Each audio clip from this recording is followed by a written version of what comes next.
You see, there's a rhythm to life, a divine balance that demands both giving and receiving.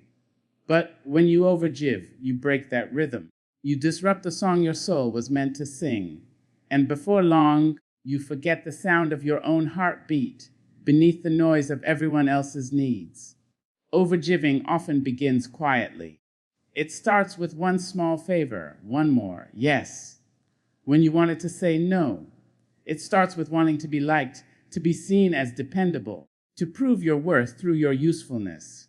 But before long, that pattern becomes a prison. You begin to mistake exhaustion for purpose. You wear your tiredness like a badge of honor, when in truth, it is the weight of neglect, your own neglect. There's a difference between giving out of love and giving out of fear.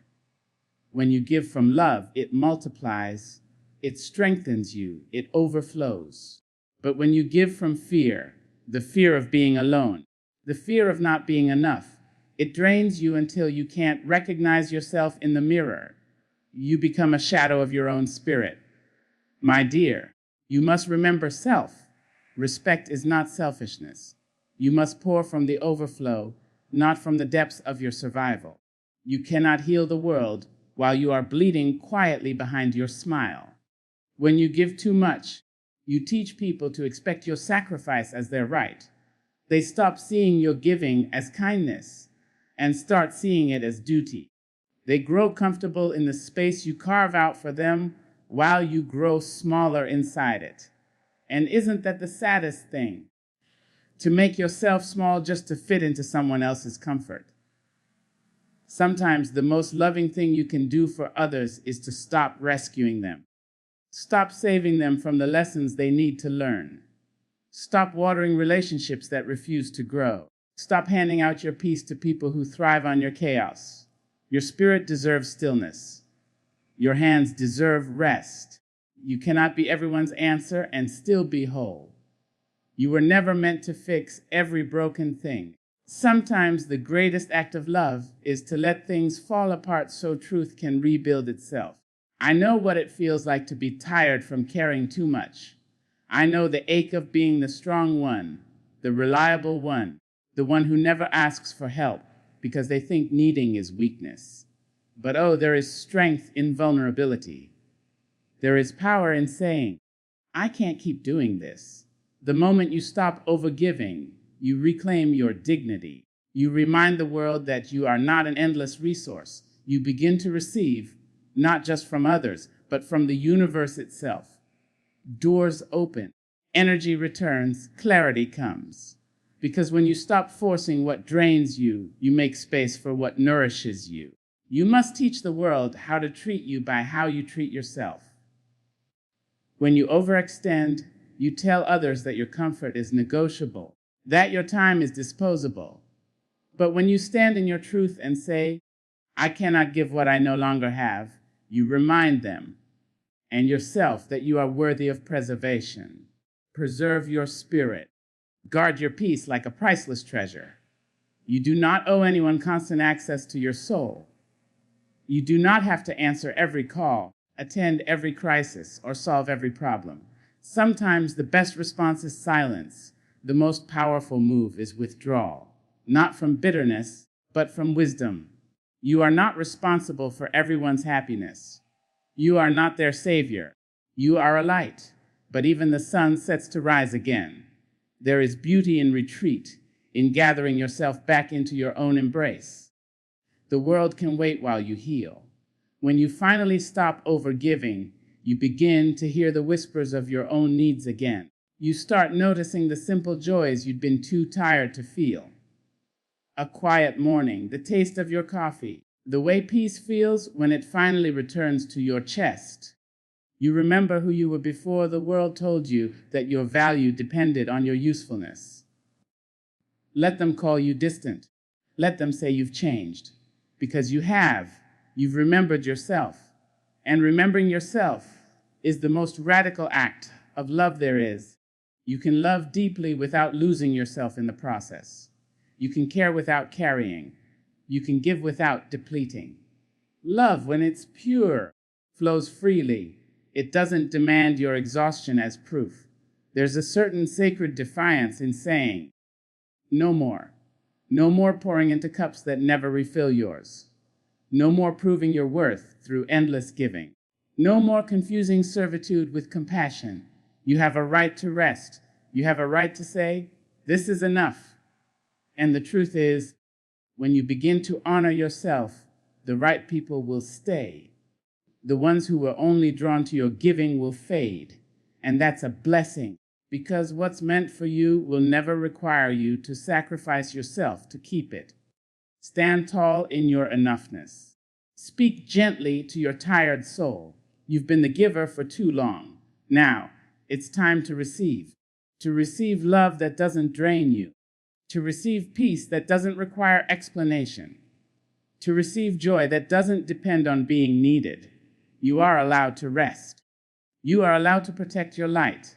You are allowed to choose you. And when you do, you will discover that you were never meant to live half, alive from overgiving. You were meant to live whole, radiant, and free.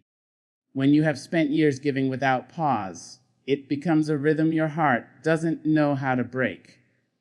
You wake up already reaching, already thinking of who might need something from you today.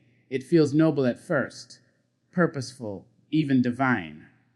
But somewhere along the way, you stop hearing your own soul whispering for attention. You forget that you too are someone worth giving to. There is a quiet tragedy in being the one who always gives. People begin to assume your strength is endless. They stop asking if you're all right. They stop wondering what it costs you to keep showing up.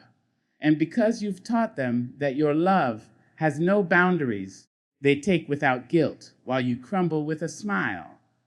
You tell yourself, this is love, but deep down, you know it's something else. It's fear. Fear that if you stop giving, you'll stop being needed. Overgiving often hides under the mask of love, but real love does not demand your exhaustion. Real love is balanced. It allows space for both hearts to breathe. It doesn't require you to sacrifice your sanity to prove your sincerity. When you constantly give, you turn love into labor and connection into transaction. You lose the sacredness that once made your heart feel full. There's a difference between being kind and being used. There's a difference between helping someone and enabling them. Sometimes you must let people face the weight of their own choices, even when it hurts to watch. Because every time you rescue them from the lesson, you rob them of their growth, and you rob yourself of your peace. You were not put on this earth to be drained. You were not born to be everyone's solution. You are a creation of light, meant to shine, not to be dimmed by those who mistake your warmth for weakness. There is a power that rises within you when you finally realize your energy is sacred. It was never meant to be wasted on those who do not value it.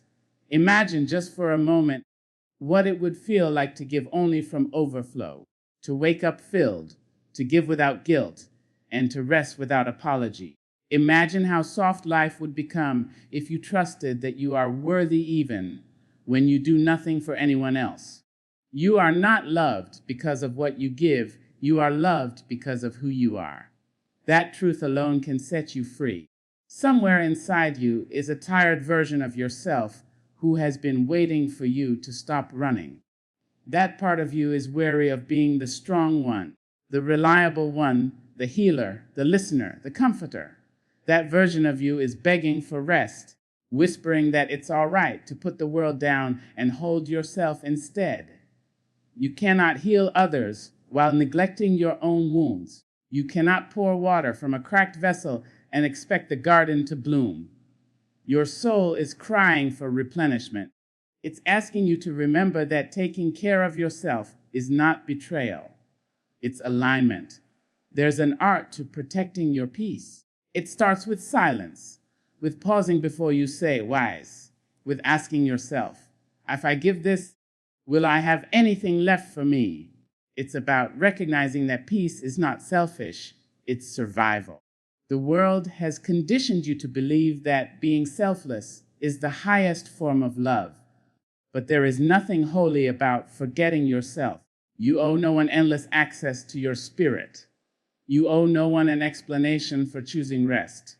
You do not need to justify your boundaries, your solitude, or your silence. The ones who truly love you will understand, and the ones who don't, well, they were only there for what you gave, not who you are. There is a beautiful freedom in learning to say, now, without apology. To say, not today. To say, I choose me, because every no to what drains you becomes a yes. To what sustains you. You stop begging for reciprocity from empty souls. You stop proving your worth through overextension. You stop seeking validation from those who never offered it freely. You begin to see your life as your own. You start to feel your strength in stillness. You start to recognize that giving less does not make you less loving. It makes you wise. It makes your love deeper, purer, more intentional. When you give from a full heart, your love has power. But when you give from depletion, even your kindness begins to hurt. Sometimes the bravest act of self-love is to walk away from the table where your presence is taken for granted, to reclaim your time, your joy, your quiet mornings, to remember that you were not designed to live exhausted. You were designed to create, to laugh, to love freely without fear of being used. And yes, the world may call you cold for pulling back, but let them. They don't know the cost of your giving. They don't know the nights you've spent trying to refill your spirit after everyone has taken their share. You don't owe the world your constant availability. You owe yourself your wholeness. One day, you will look back and realize that stopping the pattern of overgiving was the beginning of your freedom. You will stand taller, breathe easier, and speak softer, not because you are weaker, but because you no longer need to fight to be seen. You'll see that what's meant for you will never ask you to abandon yourself to keep it. You'll start giving differently, freely, but not foolishly, lovingly, but not endlessly. You'll give in ways that expand you, not empty you. And when you do, the people who are meant to walk beside you will meet you halfway.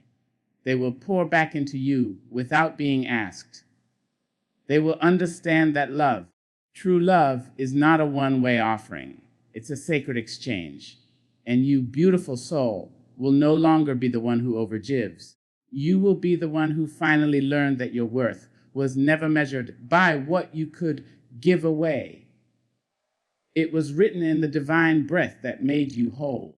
There comes a moment when your spirit grows quiet, and in that silence, you realize you've been living half your life in service to everyone else's story. You begin to see how often you said yes, while your heart screamed no.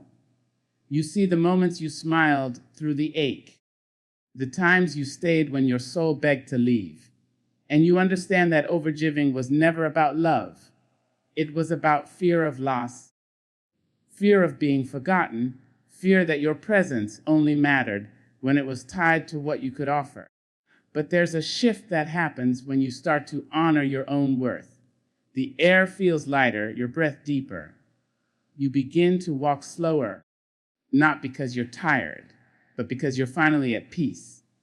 You start giving with intention, not obligation. You learn that love given from a full heart feels warm, not weary. You stop explaining your boundaries and start embodying them. People notice the change, and some will drift away, but let them.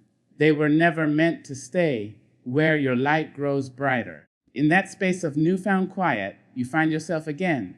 You rediscover your laughter, your ease, your softness. You start to realize that being enough has nothing to do with what you give. It's who you are when you give nothing at all. You stand taller not from pride, but from peace. You learn that stillness is not emptiness, it's strength. And in that stillness, you hear your own soul whisper, welcome back. Because this time you are not giving yourself away. You are keeping what was always yours, your light, your love, your life. So now, my dear, let this truth settle deep within you. Your worth was never meant to be proven through how much you give. but through how boldly you live. You have nothing left to prove, nothing left to chase. The world will take and take until you decide to stand firm and say, F, no more. That is not selfishness. It is sacred wisdom. Protect your peace like it's gold, because it is. Guard your energy like it's holy, because it is. Give, yes, but give from the overflow, not from the wounds. Let your now be as powerful as your whys, because the moment you choose yourself, you don't just stop overgiving, you start living. And that, my dear, is where freedom begins.